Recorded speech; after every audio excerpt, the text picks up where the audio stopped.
Custo de vida, emprego e desemprego, cesta básica, tarifas públicas, salário mínimo. Agora, na Brasil Atual, a análise do DIEESE. E o nosso contato nesta segunda-feira é com Fausto Augusto Júnior, diretor técnico do DIEESE. Bom dia, Fausto, bem-vindo.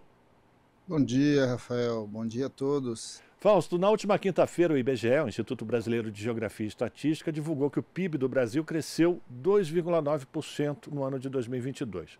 Já na sexta-feira, o ministro da Fazenda, Fernando Haddad, se reuniu com os representantes de entidades sindicais. E os representantes das entidades sindicais cobraram do governo serem ouvidos no processo de elaboração da política econômica do país. Eles ofereceram ao ministro uma série de projetos ligados à geração de emprego, sistema tributário e crescimento econômico. O presidente da CUT, o Sérgio Nobre, afirmou que os sindicalistas vão reivindicar do ministro a maior participação nos conselhos de elaboração de políticas econômicas do governo, como, por exemplo, o CARF.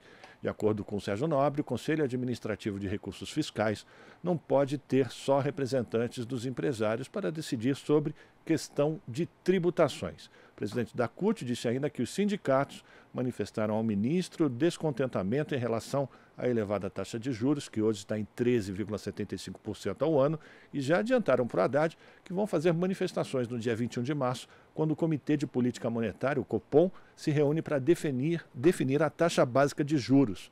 Também falaram sobre a questão do salário mínimo.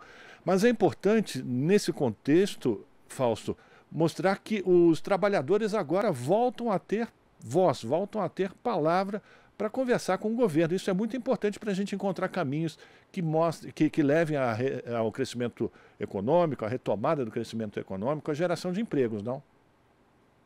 Sem dúvida, Rafael.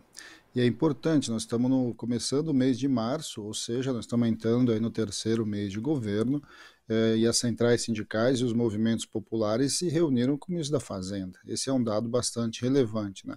Se reuniram com o ministro da Fazenda para discutir o projeto de desenvolvimento do Brasil, ou seja, de alguma forma colocar as posições, colocar as questões, as preocupações, as propostas em relação a um projeto que busca mudar o Brasil. E não tem como mudar o Brasil sem você levar em consideração as demandas, as necessidades da maior parte da população.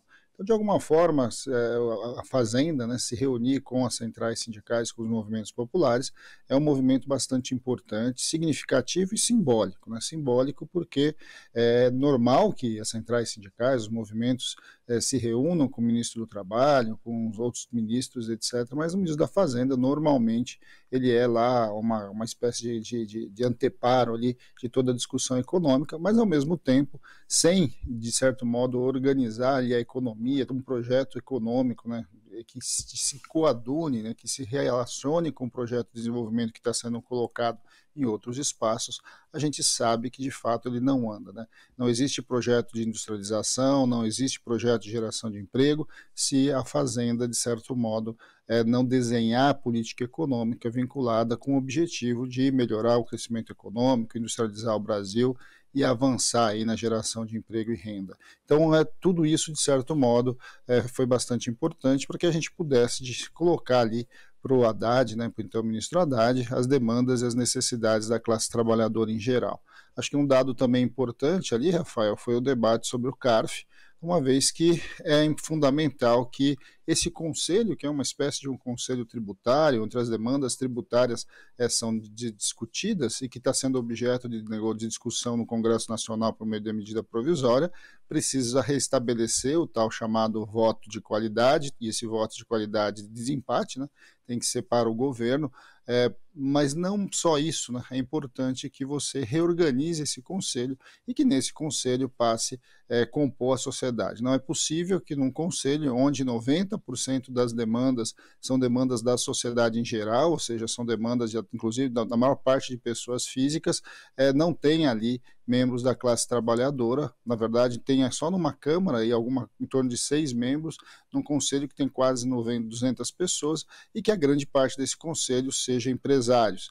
é importante também que a gente recoloque o debate para o conjunto da sociedade, afinal de contas, o papel da tributação, o papel da fiscalização da tributação, o papel da arrecadação, como a base de entrada e a base de financiamento do conjunto das políticas públicas. Quando falta recursos para a saúde, quando falta recursos para a educação, a gente está falando de recursos que deveriam ter entrado e muitas vezes não entram, inclusive por subterfúgios aí de grandes empresas, grandes corporações. Só para você ter uma ideia, Rafael, no CARF hoje tramita mais de R$ 1 trilhão em demandas ali de questionamentos tributários. E aí, tendo empate, até então no governo passado, o crédito era para a empresa. Com a medida provisória, volta para ser para governo. Lembrando que governo, uma vez que foi definido no CARF a demanda, não tem mais direito de recorrer na justiça. E o contrário, quando a empresa perde no CARF, ela ainda pode recorrer na justiça. Enfim, esse foi um dos debates que aconteceram na sexta-feira, mas foi bastante importante centrais sindicais e movimentos populares se reunirem com o ministro da Fazenda. E já no próximo dia 21, como informou o Sérgio Nobre, os trabalhadores vão se manifestar contra a manutenção dessa taxa básica de juros de 13,75% ao ano. Com essa mobilização, que partiu inclusive do presidente da República, você acha que o Copom vai começar a indicar um processo de reversão dessa alta da taxa básica de juros? Fausto, como é que você avalia a próxima reunião do Copom? Então, Rafael, a gente precisa fazer um grande debate aí sobre a questão das taxas de juros, né? O Brasil cresceu aí, como foi falado, como foi anunciado na quinta-feira, né? 2,9%, mas o Brasil ficou em 28º em crescimento econômico no 2022, comparando com os demais países do globo ali, numa lista de 50 países, nós ficamos na metade para baixo, né? O Brasil também está crescendo menos que o mundo. Ou seja, nós sabemos, né, todos os dados já indicam que o nosso problema de inflação não é um problema de inflação de demanda, ou seja, o Brasil não está crescendo e por isso está subindo a inflação. O Brasil vive um problema sério de inflação de oferta, ou seja, a questão do preço do combustível, o preço dos alimentos, os preços internacionais em especial, muito causados pela pandemia e pela guerra da Ucrânia, estão jogando os preços para cima. Ou seja, o nosso problema é um problema que passa, na verdade, pelo cenário que nós estamos vivendo. O Brasil tem uma inflação bastante controlada, se for comparar inclusive com outros países do mundo, inclusive com a própria Europa, e o Brasil tem espaço sim para reduzir a sua taxa de juros.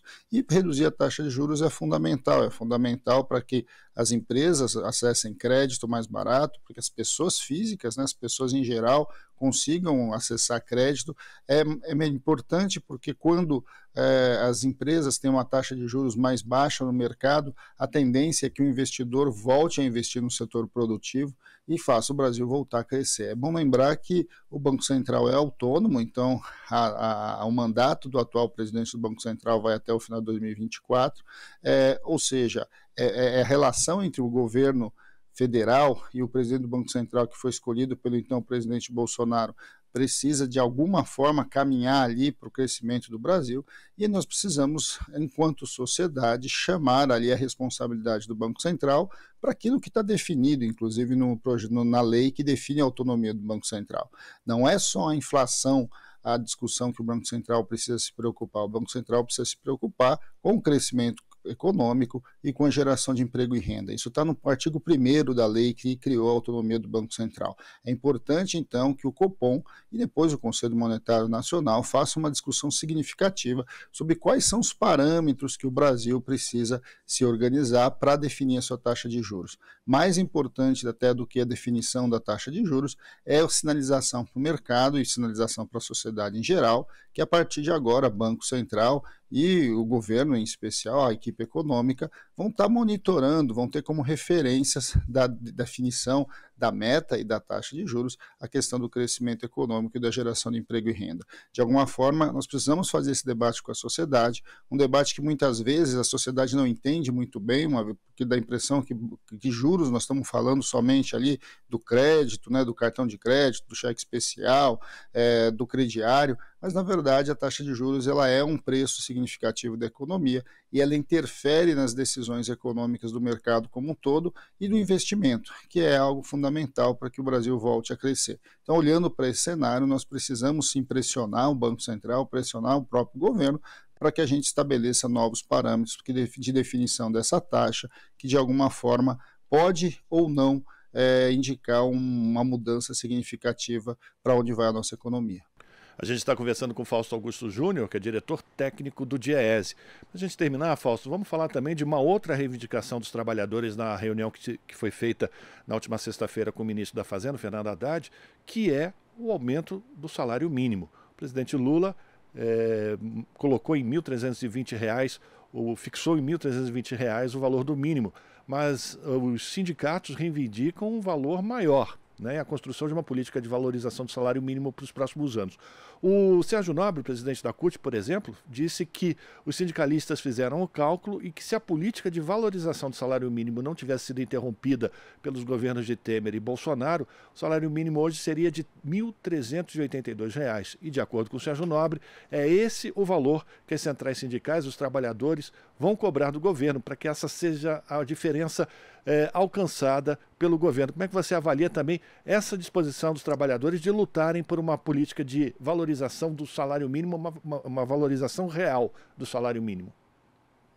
Então, Rafael, cumprido o acordo, né, que houve entre o ministro do Trabalho e as centrais sindicais e o presidente da República, já foi editado o decreto que instala aí o grupo de trabalho para negociação sobre o futuro do salário mínimo.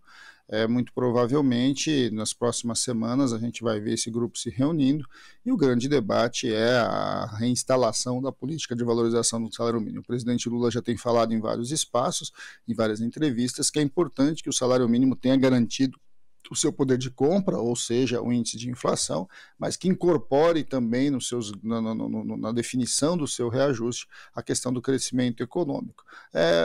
Muito provavelmente o que a gente caminha é para um reolhar ali da política anterior, que foi suspensa pelo governo Bolsonaro, que é a política que é a garantia do INPC, ou seja, da inflação, mais o PIB da economia. Definir de quanto e quando, né, em que momento que esse PIB vai ser colocado, eu acho que é uma discussão bastante significativa.